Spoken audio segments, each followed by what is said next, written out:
Hi everyone, it's me, Super Lazy Coder again, and I hope you guys are safe in your home and you are also trying to learn like me. So, today's topic is about the most important topics or most important chapters to study for a Java interview. Before everything, please subscribe to my channel and hit the like button for more such videos. So, let's get started. Okay, so are you a Java developer like me? And obviously, you are trying for a new job and you are attending a lot of interviews. But if you are somebody like me who is very lazy and usually studies like one day or one night before the interview, you do not have enough time to prepare all the topics in Java.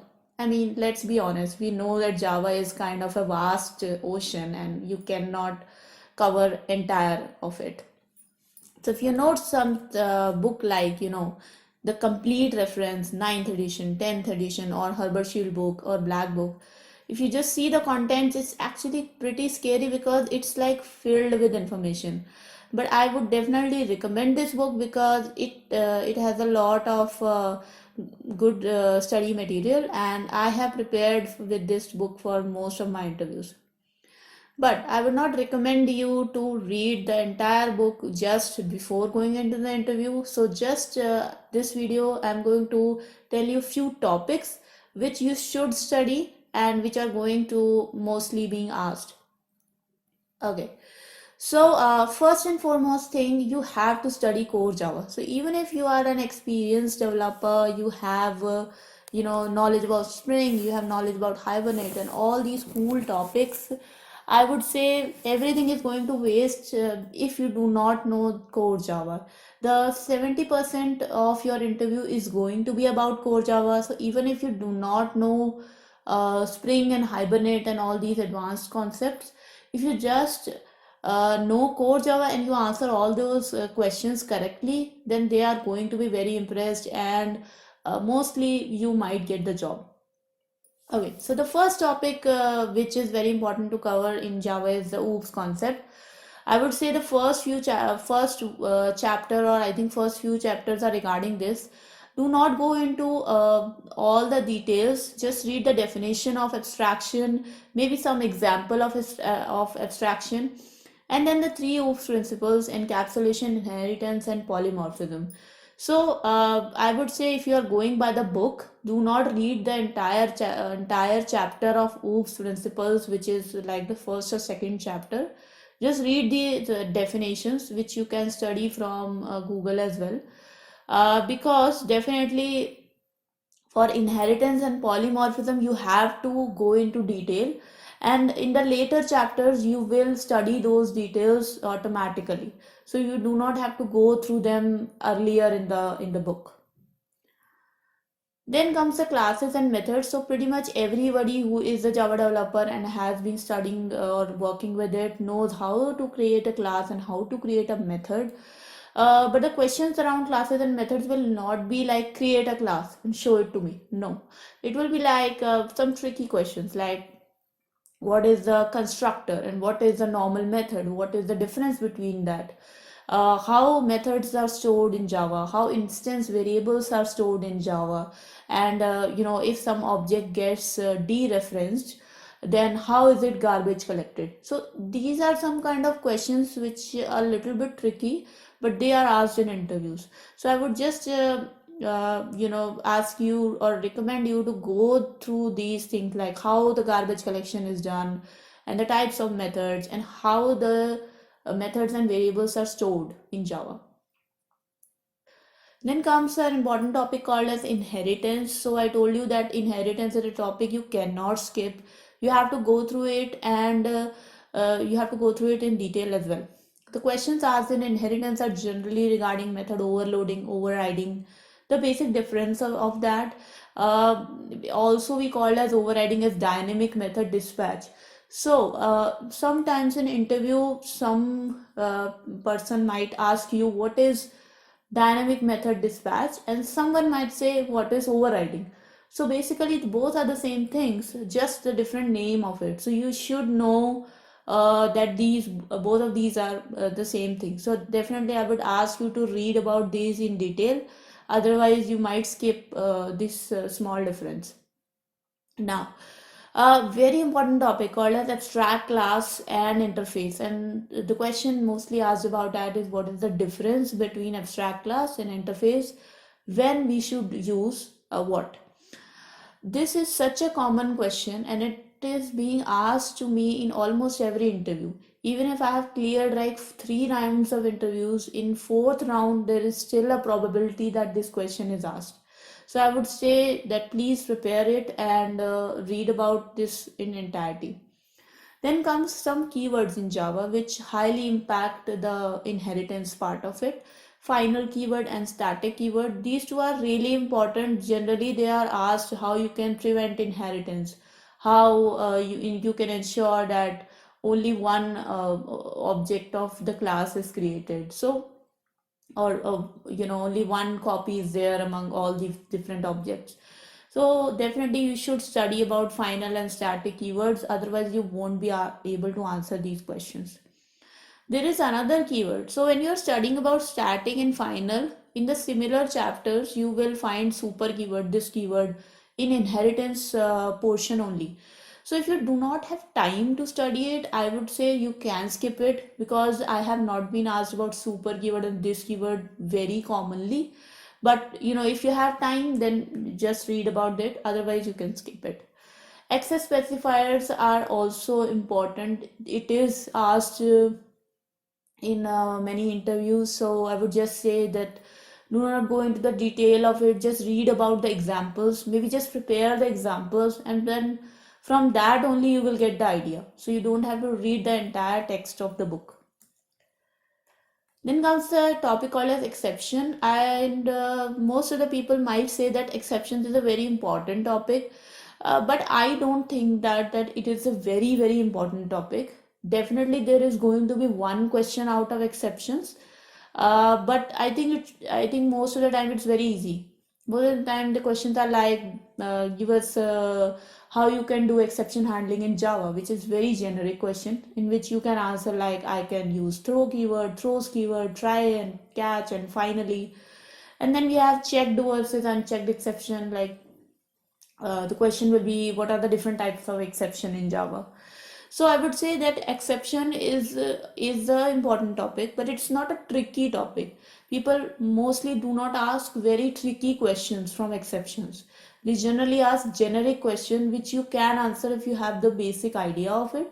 So you may not try to go through the entire exception handling chapter. Just read a little bit of the definitions and you should be good to go. Then comes a very very important topic called as multi-threading. Okay, so from multi-threading, most of the questions are actually same. So the questions are like, what is synchronization? So this is like such a common question.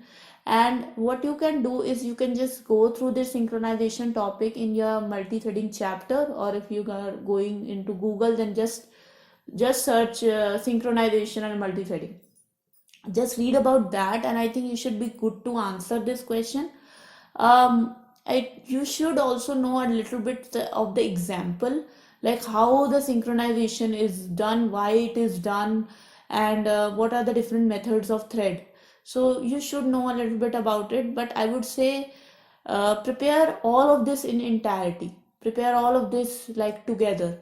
Don't read first you are reading about synchronization, and then later after some time you are reading about thread methods. So just prepare all of them together, because when a question is asked like what is synchronization, you give the definition, and if you are quoting some examples, you should know these methods. Then comes daemon thread, and daemon thread is actually usually asked in multi-threading, and then you are also asked about garbage collection, because garbage collection is done by a daemon thread. So if there is very small portion or very small definition, only a kind of a small paragraph in the book about the daemon thread, I will not ask you to read all about it, but just you should have an idea, because this is again a very common question, what is a daemon thread. What is thread safety? Definitely you will not be asked something like that, what is thread safety, but you are also asked something like, okay, which objects are thread safe? How can you make an object a thread safe object? How can you make a class as a thread safe class? So if you do not know about thread safety, you should learn about it, because then you will be able to answer such questions. Okay, so important topic, and I think this is the most important topic so far. It is a topic called as collection framework. Usually, interviewer gives you a choice, like, okay, should I ask you questions in collections, or should I ask you questions in multi-threading or synchronization? So then, if you choose collections, there are so many questions formed of it that you won't even imagine. You will be asked questions like, what is the difference between array list, linked list, vector? What are the different types of sets? What is the difference between list and set?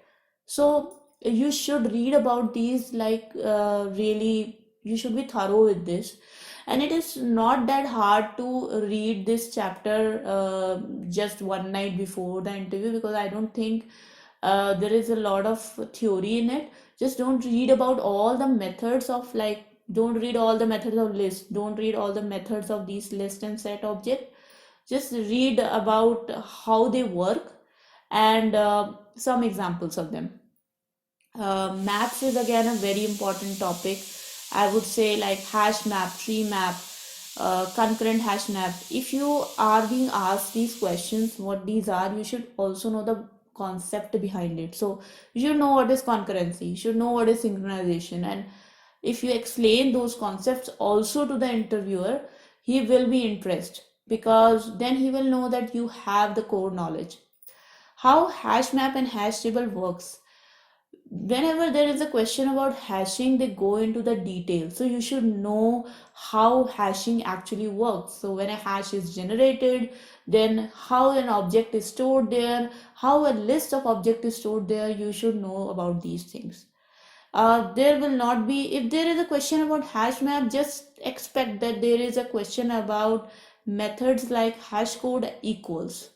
There is going to be a question, so you should know about them as well.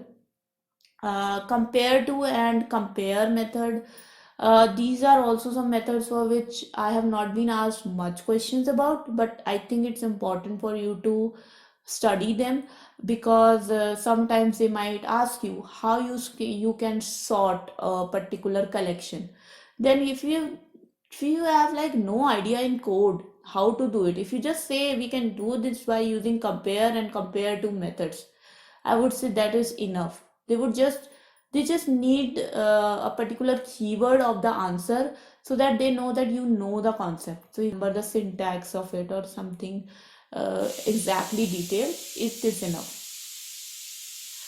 Okay, but the last and the most important topic, and definitely not the topic that you can skip, is Java 8 features. So since the time Java 8 is released, every interview is being asked these questions.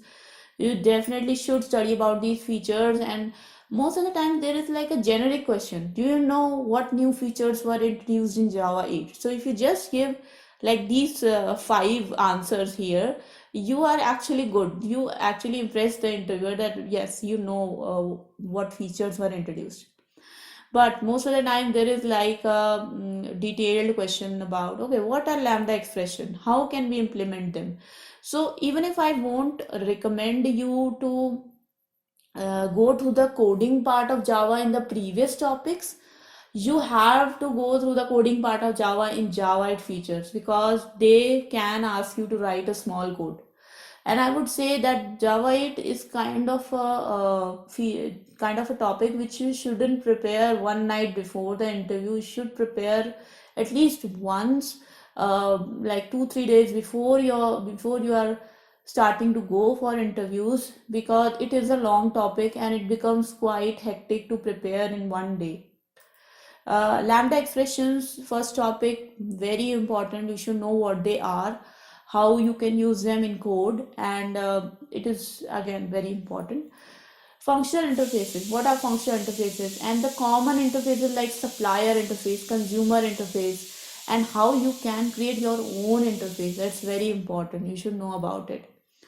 Default methods in Java interface. You should know that default methods were introduced in an interface, and most of the time there is a tricky question like, oh, can you define a method? Can you describe a method in an interface? And then if you say no, we cannot, then your answer is wrong, because Java 8 actually allows you to properly describe a method in an interface. So there you go.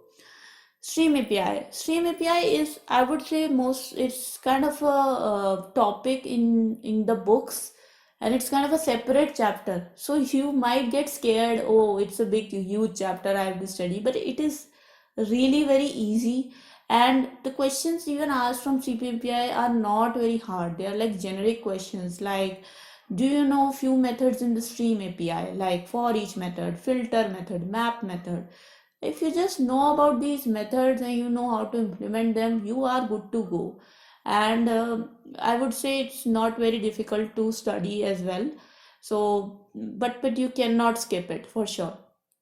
But there is one topic here, optional, which I would really say that it is an optional topic. So if you just don't study that topic, you don't have the time for to read about how to implement optional, how to use it, how to what are its advantages, I would say skip it, because optional is not very frequently asked. It's not very frequently asked. It's kind of a topic which if you just know the name optional, it is enough. But if you don't know the name, if you don't know the detail of optional, I would say if somebody asks you what are the Java 8 features, don't mention optional also, because they might ask you the details. So if you don't know about it, don't mention it. So that was all, you guys, and these are some important topics which I guess might help you to study for your next interview. So I hope you like this video, and please share it and subscribe to my channel. Thank you so much, everyone. Bye bye.